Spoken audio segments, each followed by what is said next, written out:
I'm starting with the humanism today.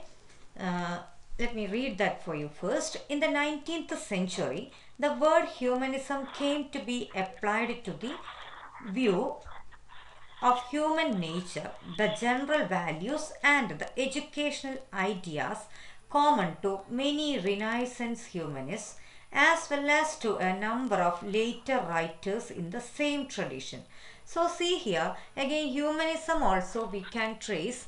If you want to trace the time period, you can do with that in the 19th century itself. So here with the Renaissance humanists, what do you mean by humanism as a term? When you hear, what is the idea that comes to your mind? It is of course somewhere related with or giving some more importance to human beings in general. That must be the major idea, right? So here again we can see the Renaissance humanism, somewhere we can draw the connection to Renaissance humanism. Renaissance humanists means Renaissance, I have already given you the idea. Renaissance means a kind of quest of human being, quest for knowledge. And where did we discuss that term? Where did we discuss that Renaissance spirit?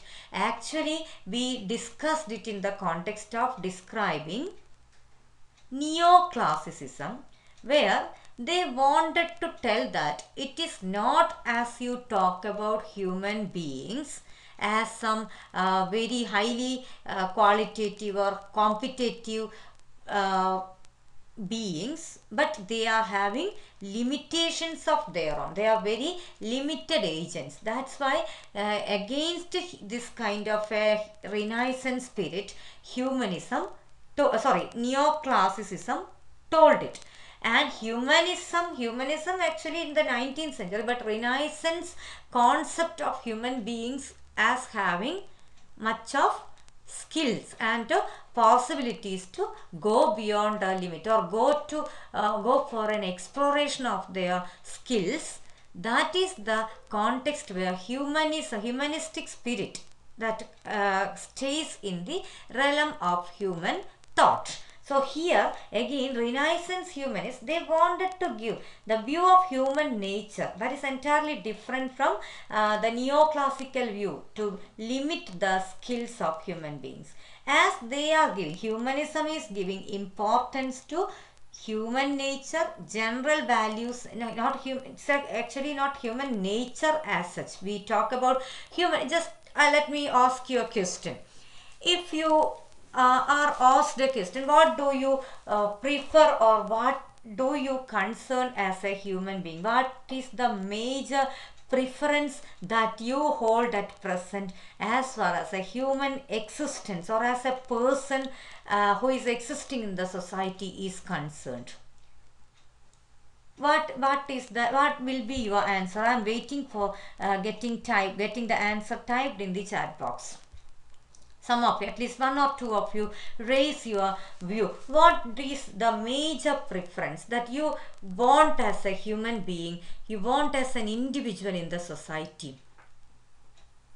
As the first term which we discuss in view of human nature, there is a chance that we may mistake the movement called humanism as something giving or allotting that particular thing. That is, we as the human beings in the 20th, 21st century, we prefer as human beings something entirely different from that values preferred by those human beings of the 16th or 17th or 18th centuries.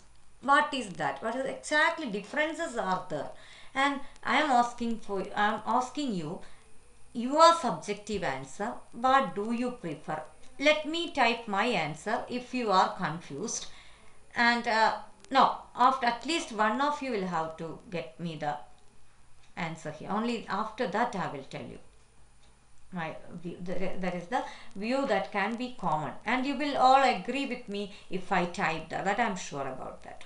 That's why I am asking it as a, even if it is a subjective answer, subjective question, the answer may be somewhere fine for everyone, even if it is given as such. Some of you please type it the what do you prefer as the human individual who is existing, who is living in the 21st century. Roll number 22, please give me the answer. Any idea? Roll number 8, 60, 28, any one of you, please type it there. Only then we have a good interaction here. Otherwise, it's what it is. Any idea? Some of you, please. Roll number 46. Roll number 3. 27.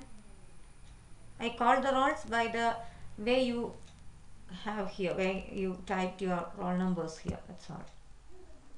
No? No preference at all. That's really problematic. So shall I get the answer that is possible and preferable as far as my being an individual is concerned? Shall I? Yeah, I'm typing here. Just see whether it is okay for you. Freedom is what I prefer as an individual. It's individual freedom. It's not about the radical freedom that may overrule all the social rules and all the existing norms of the society. Not that, but at least the freedom of education, freedom of profession, freedom to choose our course, choose the food, the kind of dressings that we need. All these are basic freedoms as far as an individual, human individual is concerned. And that is what you may, is it okay? At least do you agree with that? Some of you type it yes or no at least.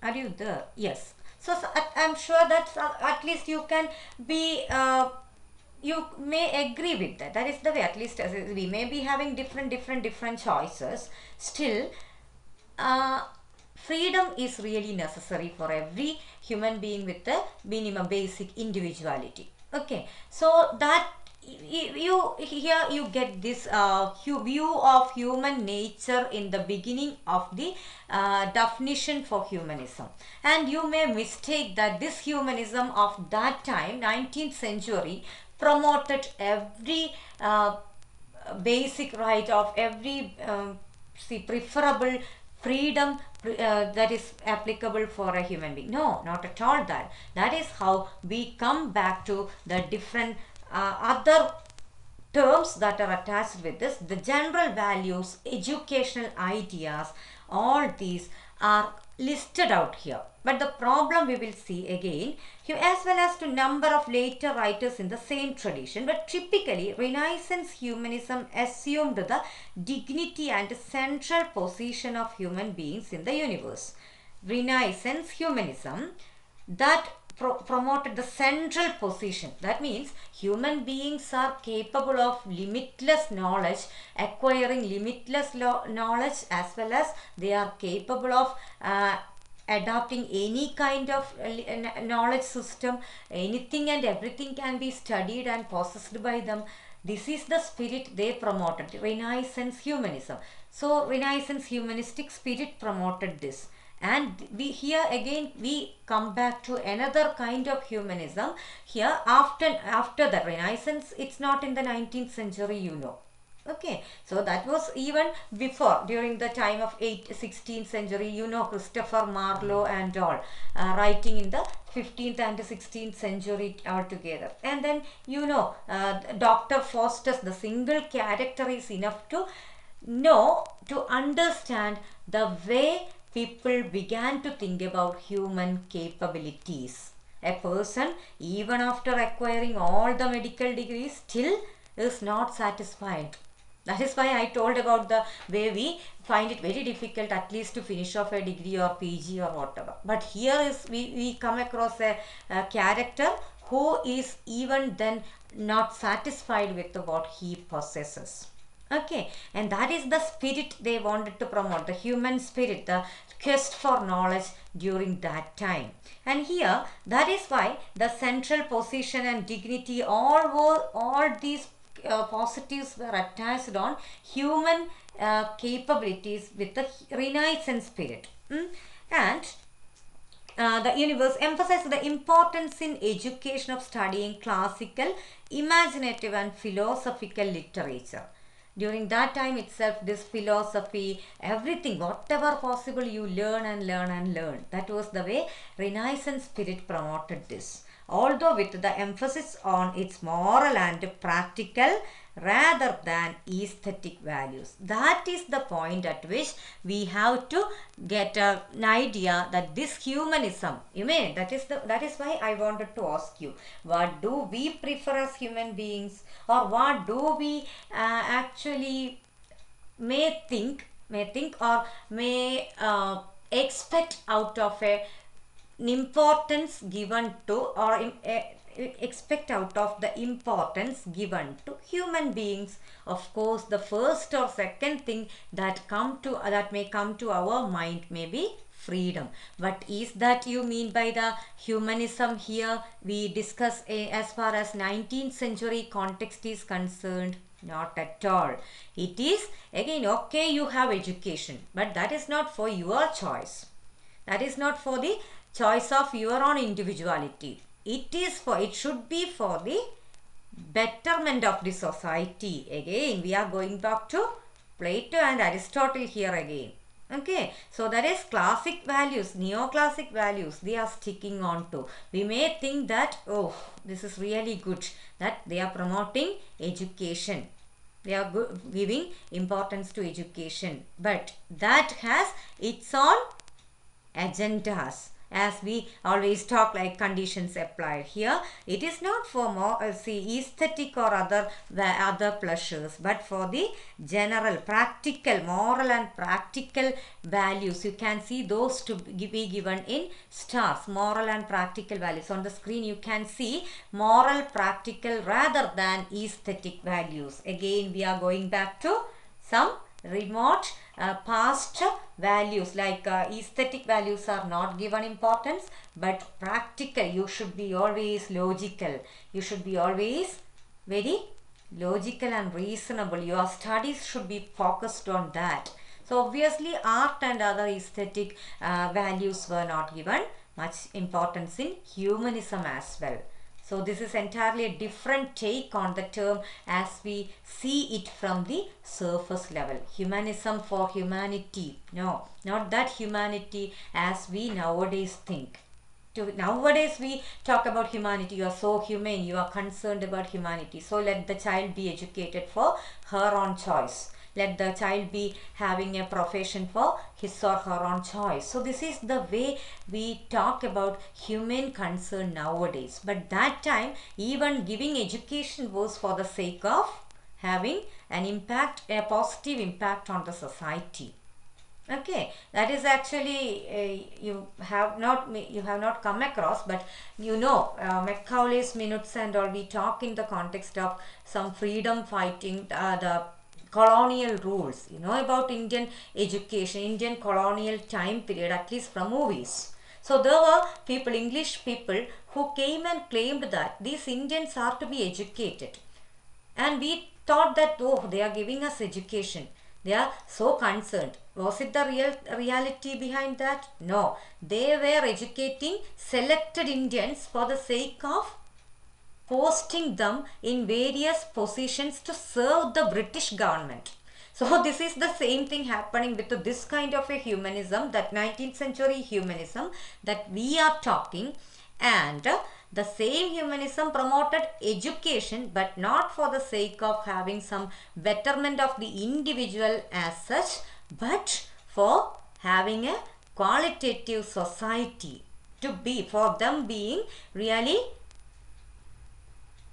devoted to society, determined to serve society. They are being really concerned about their being an individual, their duties and all. See, just think about people, all of the people in the area being illiterate. Then there is other difficulty. So these people wanted to get education for the people